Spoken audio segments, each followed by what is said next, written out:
On this week's episode, we're going to be making chicken rice in a style that is made in Burma.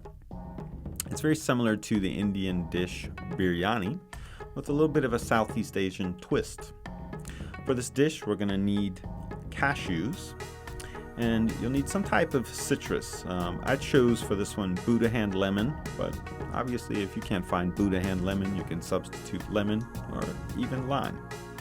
Star anise, cumin, ginger, cilantro, cinnamon, raisins, fresh garlic, some dark meat chicken. I would go with chicken thighs, but you could use chicken legs or a combination.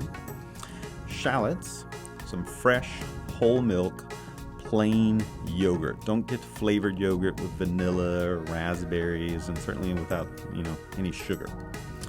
Poppy seeds, fennel seeds, green cardamom pods, turmeric dried in the powder form, coriander, basmati rice, and fresh butter.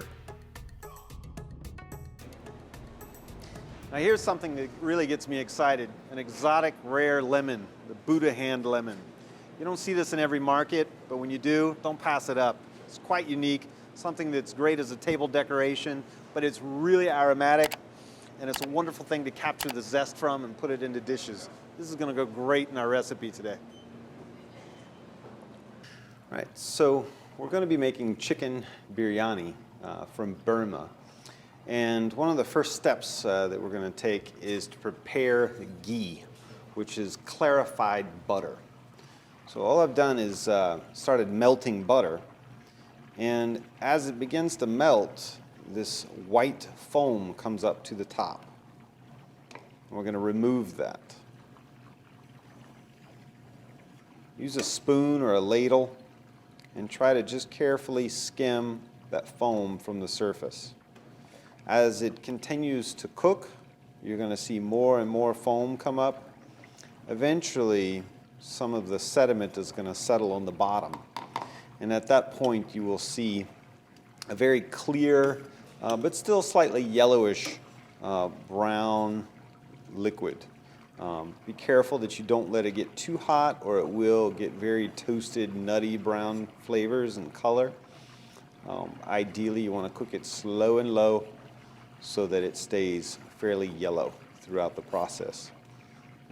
And then just be careful when you're skimming that you're not removing too much of the fat, that you're just getting the white foamy part. While that's cooking, I'm going to cut up some garlic. This dish is pretty garlicky, so it's going to get several cloves. I usually do somewhere 6 to 8. Right, so use fresh garlic whenever possible. The flavor is always more intense. Never use powdered garlic unless you're making like a dry rub. The pre-minced garlic that you buy in jars is okay, but the flavor is a little diminished, so it's always worth it to make the extra effort and cut up fresh garlic. All right, so you always start with cutting off those root ends and give them a little smash, peel them, and then we'll mince them up.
All right.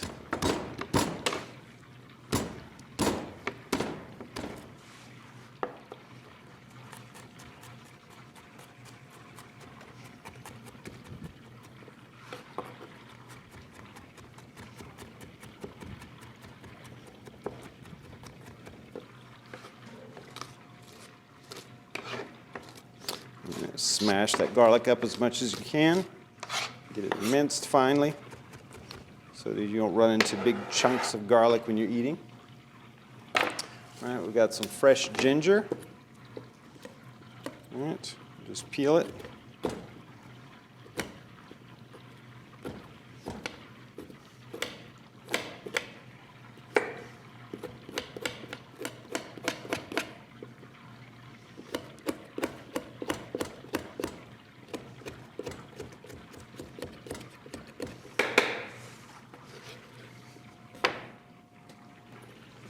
And then we're going to slice it really thin.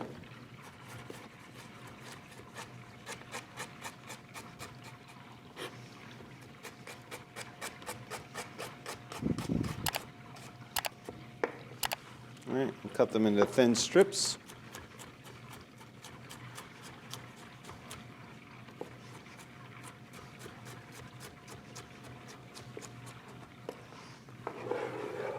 All right, and those will be the first things we'll put in the pan. We've also got some shallots.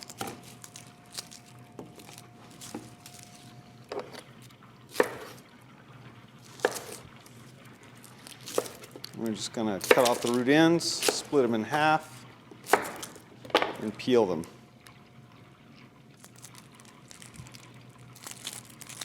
Shallots usually come apart in 2 segments, so if you split it in half, you'll end up with 4 little pieces. Don't panic. That's normal.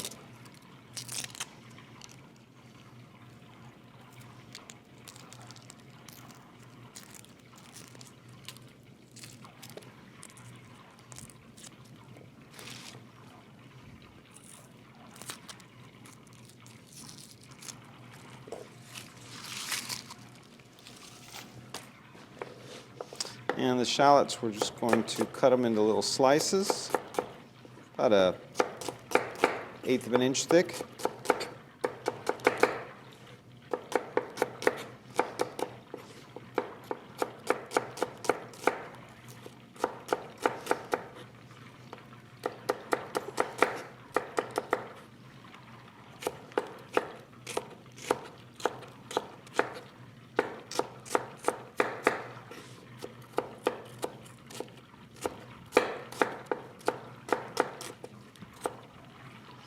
All right, and then turn, and then we'll mince the slices.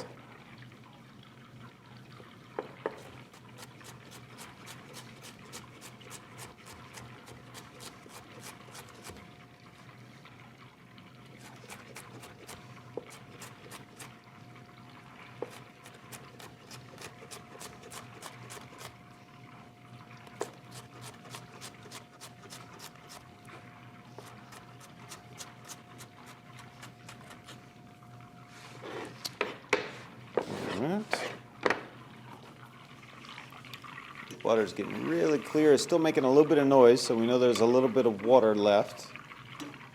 There's a tiny little bit of foam on top. I'm going to go ahead and collect that.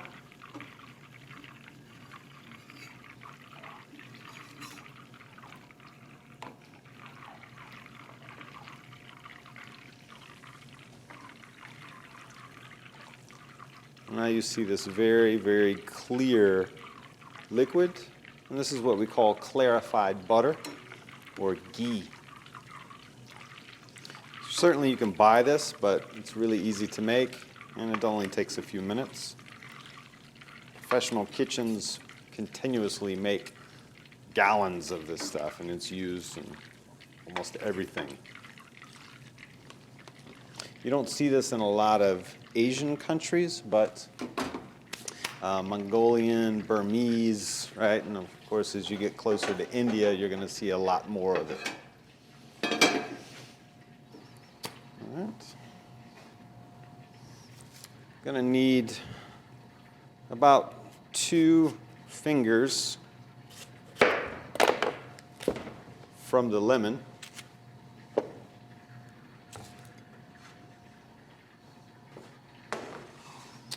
All right, I'll get a nice hot pan. You can use a casserole dish or something shallow and wide. And I'm going to put a couple of tablespoons of the clarified butter. and let it get hot. You want to wait until you see just the first signs of smoke coming from the butter.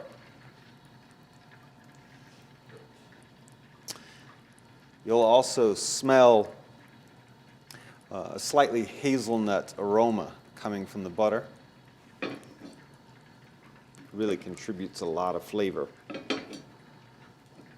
So when you start to see the first signs of smoke from the butter, and you smell those slight hazelnut aromas, we can add the chicken.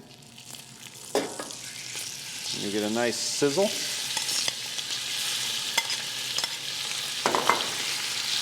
All right, and spread it all out so that it can get lots of color. And we're going to sear it until it's a light golden brown.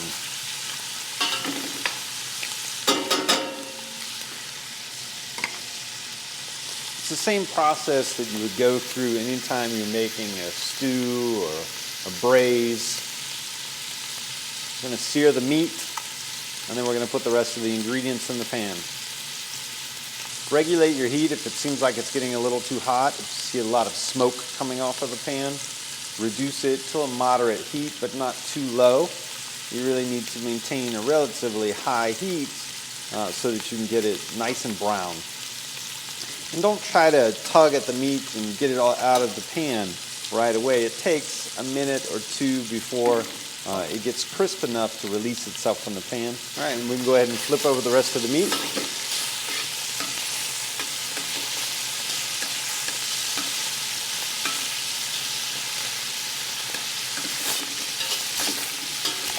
And you'll see different variations of this all across Western Asia.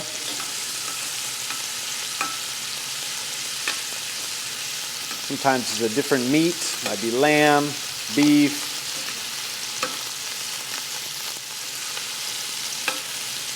It's essentially a pilaf with lots of spices and meat in it.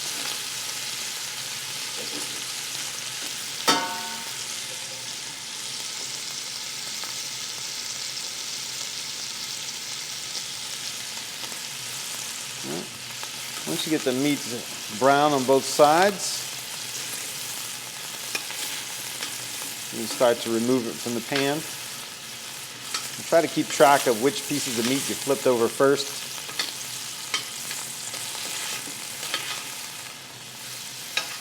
And just check the color to make sure it did pick up some golden color on both sides.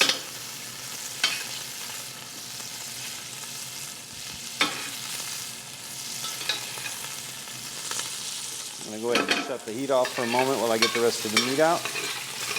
This will just help ensure it doesn't burn.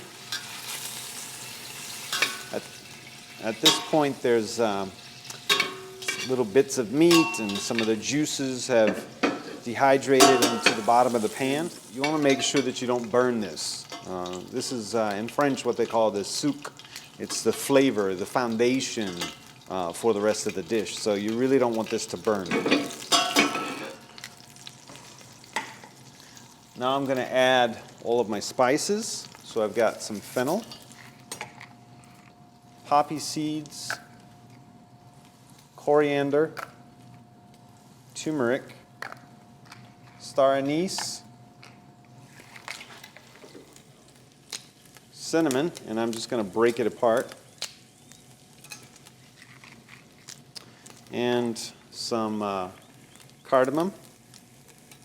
I'm using green cardamom. Just kind of break the pods apart a little bit. Regulate your heat well at this point. Add a little bit more butter, or so if you feel like it's too dry. All right, you want to make a nice paste and just lightly toast everything. Don't let it get too dark.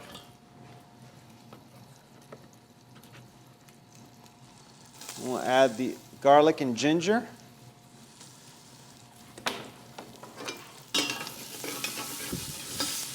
And reduce my heat to moderate low.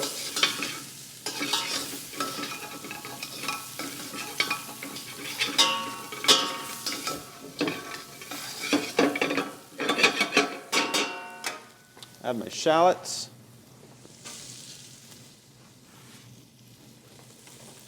And 2 fingers of the lemon.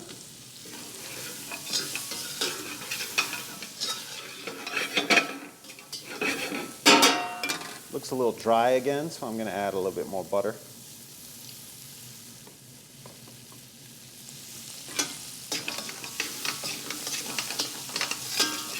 You want to let the shallots and everything just kind of cook for a couple of minutes. You want to see the shallots get kind of tender and soft. And make sure you're regulating that heat so that all those spices aren't burning. And use either a spoon or a pair of tongs and try to begin scraping some of the souk, all those little brown bits, from the bottom of the pan.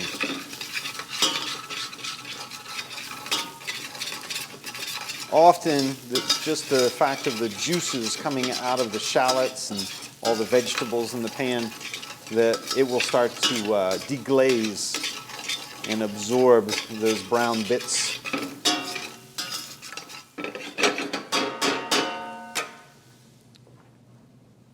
We're going to add the rice, and you want to make sure that the rice gets evenly coated by all of the spices.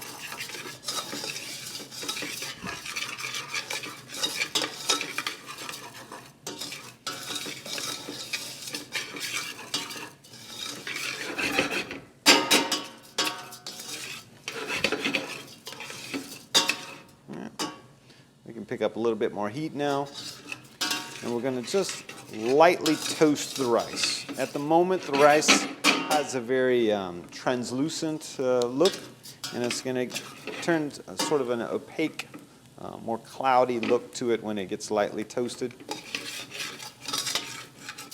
Use your sense of smell.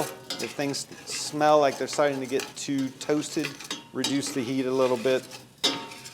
You should hear a little bit of popping in the pan. There's not a lot of moisture and things are starting to get really hot, which is what's required to get the rice lightly toasted. It's the same process as making any sort of a pilaf or even risotto. The rice gets toasted lightly. Oftentimes we refer to it as pearling because it makes the rice look like an opaque pearl.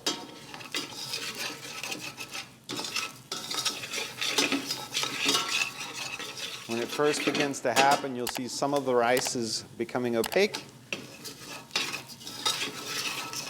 And at that point, you know that things are starting to get really hot. It's another good time to reevaluate your heat and decide if you need to turn it down.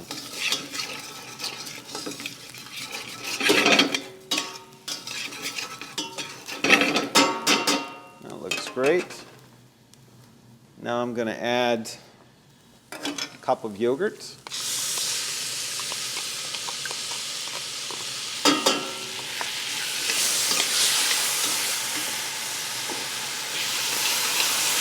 Stir to combine.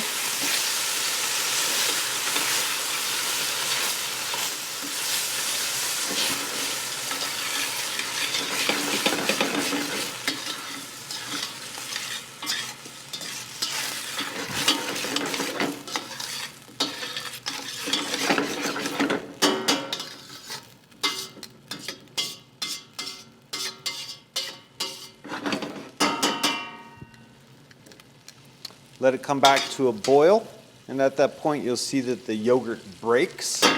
You'll see sort of little spotty dots of the proteins from the yogurt, and it's separated. And now we can add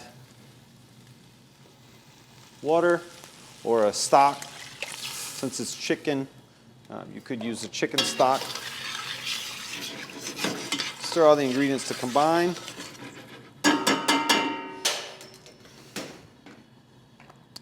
Let it come to a full boil so you can turn the heat all the way back up.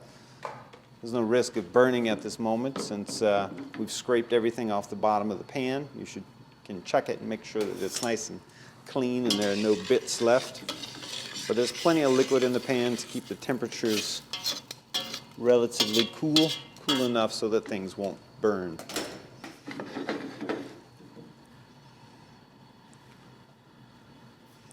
All right. And here we are, we're approaching a boil.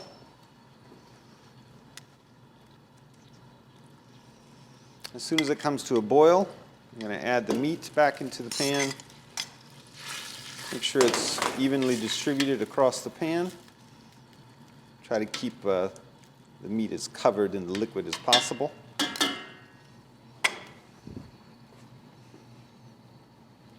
And I'm going to cover the pan with a lid or plastic wrap and foil.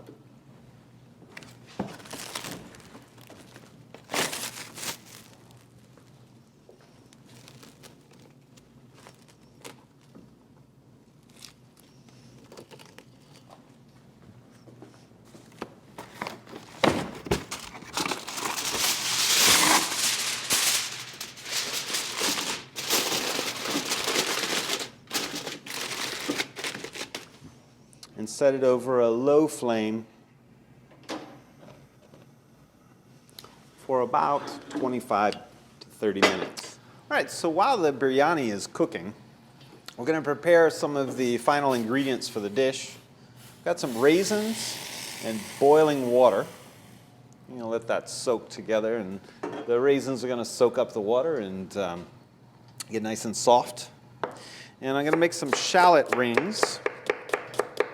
So just cut some shallots really, really thin. And I've put on a pot of oil. I'm going to get that to about 350 degrees so that we can deep fry these shallots. And you want to go nice, slow, and low with the shallots, cooking it at a moderate temperature. That's why we're using 350. It's a little bit lower than deep frying is usually done at. And what that allows us to do is for the shallots to dry out so that they get really, really crispy. So we're not using a batter on these or anything like that. We're just going to put thinly sliced shallots directly into the oil and let them dehydrate and get nice and crispy.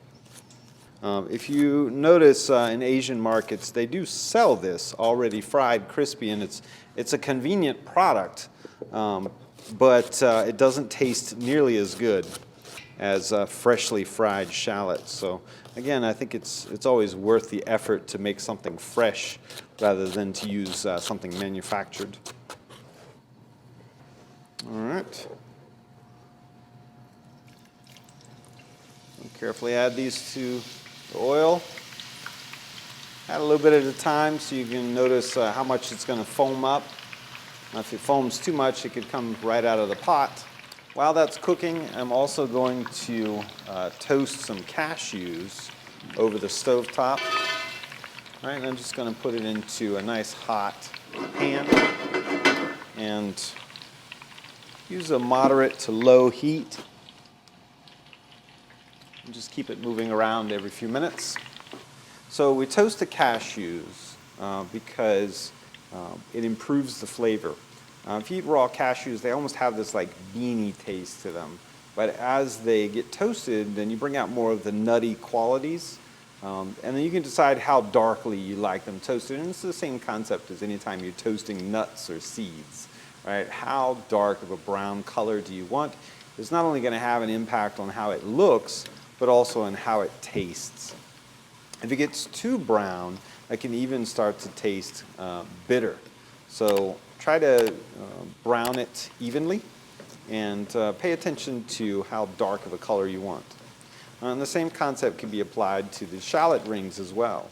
How brown do you want them? If they're too brown, they're very bitter. If they're light golden brown, they're very sweet. So somewhere in between is where I usually target. A nice amount of bitterness while still allowing the sweetness of the shallots to shine through. So this is the color I'm looking for, a nice golden brown. Okay. And we'll put that onto a paper towel lined plate to drain off any of the excess grease. And the cashews also have picked up some nice color. And I'm just going to coarsely chop them up. At this point, you should notice that they're pretty crispy. They should no longer be soft and soggy, which is another one of the benefits of toasting them, so that they get crisp and not chewy and soft. So now that the biryani is done, we can remove the lid.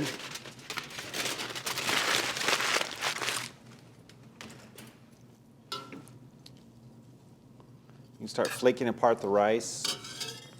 And I'm going to check the seasoning. I'm going to add a little bit of salt.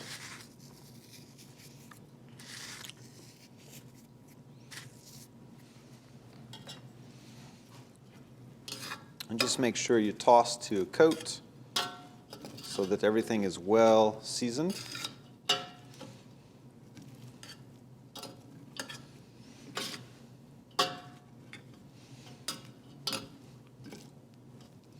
All right.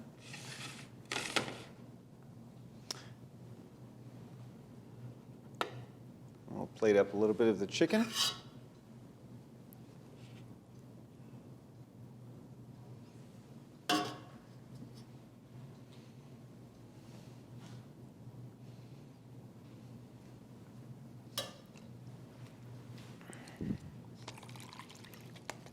Drain off the raisins that have been soaking. Garnish with some cashews.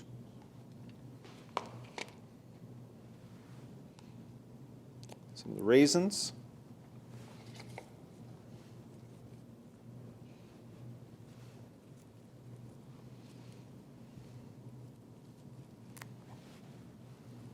Some cilantro.